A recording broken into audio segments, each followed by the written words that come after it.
But when I take my helmet off, I care about a lot of people. I want to be a nice person. Kyle Busch, you were actually at his wedding. Where do you think the relationship went wrong? I don't know if it's that wrong. I don't know. We're competitors. We compete against each other. Our approach is different. Our driving styles aren't that different. He may not want to admit to that. But from all the stuff that I look at and review and stuff, we're very comparable.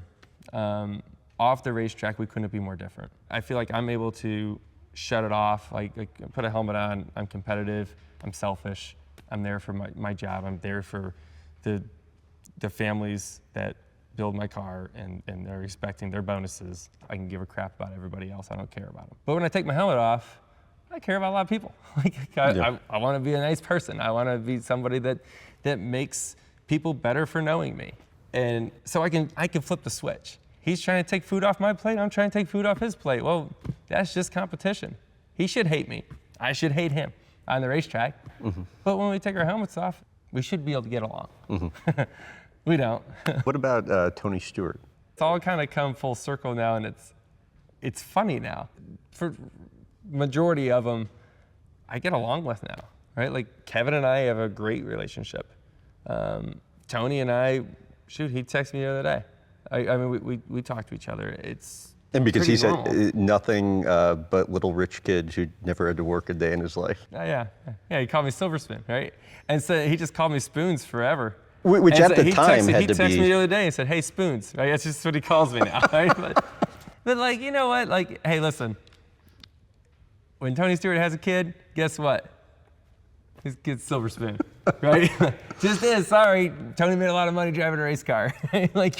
And so I can't help what I was born into. I'm sorry. What am I supposed to do? I had a great opportunity to chase my dream. My dream was to drive a race car. My dad helped me a lot with that. But eventually, I had to do the work. But I did come in as the cocky, arrogant, know-it-all 18-year-old kid. So you did yourself no favors I early didn't help on. myself. Yeah, right. No, I can understand what they're saying, right? Because cocky, arrogant kid coming in thinks he knows it all and going to come out here and try to, rub elbows with everybody and be aggressive and all this, and that's not okay, right? I can see that's not okay. That makes sense too. What about Brad Keselowski and the role he played in you coming to Penske? Yeah, Brad's a friend of mine. And so it's kind of funny, our relationship. My first Xfinity race was in Dover. I was supposed to be the hot shoe coming in. I was driving, at the time, the Gibbs Xfinity program was just lights out, winning all the races. So I jumped out there, my first run, right? First practice I roll out, and I roll out right in front of Brad and just chopped him off, right? I didn't know what I was doing. I didn't mean to. He flips me off down the back straight before I get out of third gear. I'm like, all right, that's how this is gonna go.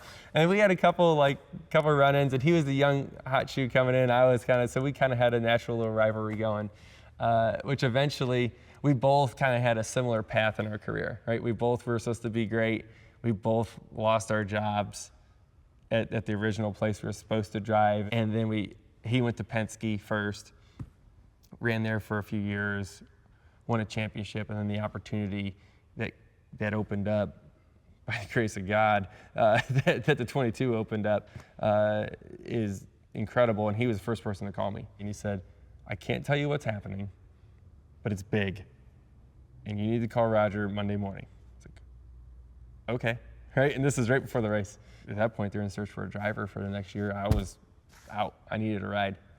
So it worked out perfectly, and I was the one that he chose to drive the car over there. He wanted as a teammate. And why do you think that was?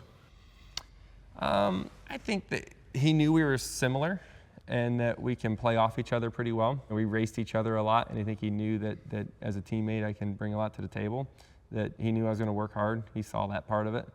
I think he thought two young guys together could be a good thing, and it was. It was great.